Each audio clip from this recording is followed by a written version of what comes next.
Sir మన audience కి ఇక్కడ మన కల్చర్ సంస్కృతిని మీరు మీకన్నా ఎవరు బాగా చెప్పలేరు ఇక్కడ అవుతున్న దాని గురించి. టీసీఆర్ 50లో మీ ఫేవరెట్ పర్సన్ ఎవరు సార్ ఇక్కడ? దీంట్లో పాల్గొనేటువంటి ప్రేక్షకుడి దగ్గర నుంచి ప్రెసిడెంట్ వరకు అందరూ నాకు ఇష్టం. ఎందుకంటే వీళ్ళు తెలుగు భాషను కాపాడుతున్నారు. తెలుగు సంస్కృతి సంప్రదాయాలు భాష వీటి కోసం తప్పిస్తున్నారు. వీళ్ళకి ఏ రకమైనటువంటి సహాయ సహకారాలు ఇక్కడ అమెరికా ప్రభుత్వం నుంచి రావట్లా, ఆంధ్ర ప్రభుత్వం నుంచి రావట్లా, తెలంగాణ ప్రభుత్వం నుంచి రావట్లా. వీళ్ళు సంపాదించినవి పన్నులు కట్టి వీళ్ళు సంపాదించినటువంటి డబ్బులతో ఈ తెలుగు కోసం జేజేలు పలుకుతూ ఇంత వైభవంగా ఇంత మహాద్భుతమైనటువంటి సభలు చేస్తున్నారనంటే దీని వెనకాల 6 నెలల నుండి కనీసం శ్రమిస్తూ ఉంటారండి. భార్యాబిడ్డల్ని పట్టించుకోకుండా నిద్రాహారాలు లేకుండా పనిచేస్తూ వీళ్ళందరూ కూడా కూలీల్లాగా కోటేసుకున్న కూలీల్లాగా పనిచేస్తున్నారండి తెలుగమ్మ పల్లకి మోయటం కోసం. ఈ మహానుభావుడు ఉన్నాడనంటే 83 ఏళ్ళు ఆయన వంగూరు వంగూరు చిట్టినరాజు గారు.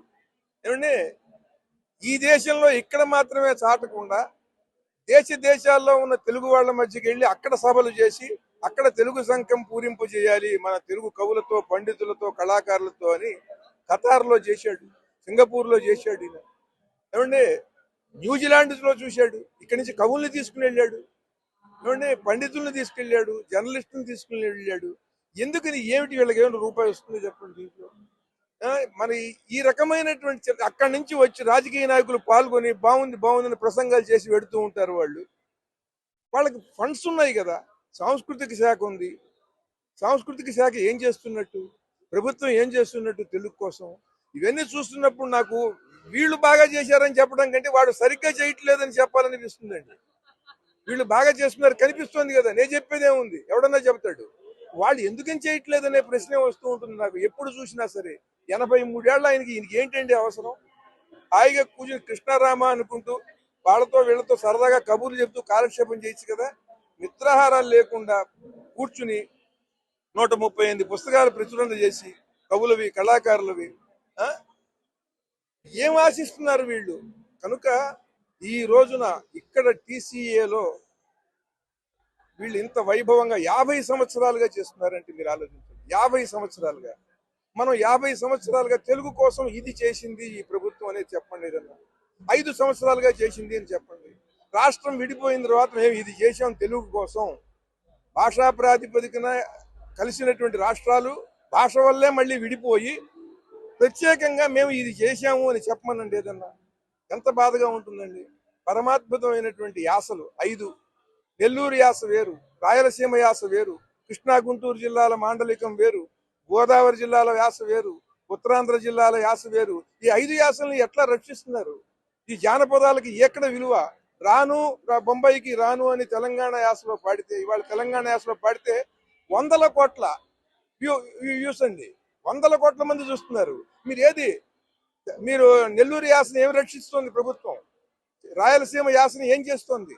ఉత్తరాంధ్ర యాసకి ఏమిటి పరిస్థితి? గోదావరి జిల్లాల యాసకి ఏమిటి పరిస్థితి?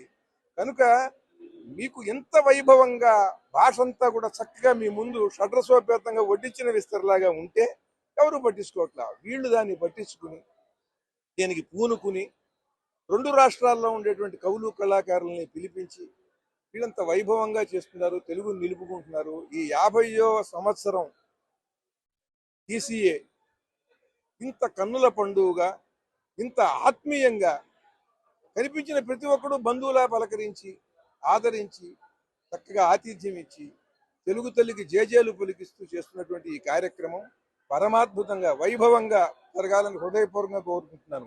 ఆయన ఉన్నాడు మహానుభావుడు, రాకెట్ స్టేషన్లో నాసాలో ఇంజనీర్గా చేసి రిటైర్ అయ్యారు. భాగవత పద్యాలకి లక్షలు ఖర్చు పెట్టి పిల్లలందరికీ కూడా భాగవత పద్యాలు నేర్పిస్తూ ఎన్నో కార్యక్రమాలు చేశారు పుచ్చా మల్లిక్ గారు. ఏమండి వీళ్ళకి ఏమిటి అవసరం చెప్పండి? అసలు భాగవతానికి ఏం చేశారు? ఇవన్నీ కూడా ఆలోచించవలసినటువంటి విషయాలు.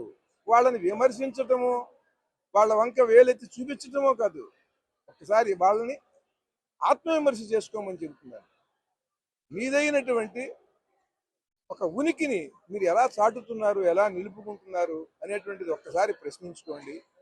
ఈ వైభవానికి కారకులైనటువంటి ప్రతి ఒక్కరికి కూడా ఒక తెలుగు కవిగా హృదయపూర్వకమైనటువంటి శుభాభినందనలు తెలియజేస్తున్నాను. వీళ్ళందరూ కూడా ఇలాగే, అక్కడ ఎలాగో పోయింది. తెలుగు గురించి ఏమన్నా మంచి గ్రంథాలు ఏమన్నా కావాలనంటే పాత పుస్తకాలు వీళ్ళ దగ్గర ఉన్నవి అక్కడ లేవండి. అక్కడ లైబ్రరీలోనేమో చెదలు పెట్టి తుప్పట్టి వాడిని పట్టించుకోవట్లా. అక్కడ లైబ్రరీలో లేనటువంటి గ్రంథాలు వీళ్ళ ఇళ్లలో ఉన్నాయి. కనుక దీన్ని బాగా అధ్యయనం చేసి మనం తెలుగు వాళ్ళకి ఏం చేస్తున్నాము అని అక్కడ ప్రభుత్వాలు ఎన్ఆర్ఐలు చేస్తున్నటువంటి కృషిని మనం ఎందుకని చేయలేకపోతున్నాం అని ప్రశ్నించుకోవాలి అని నేను హృదయపూర్వకంగా కోరుతున్నాను. Thank you sir.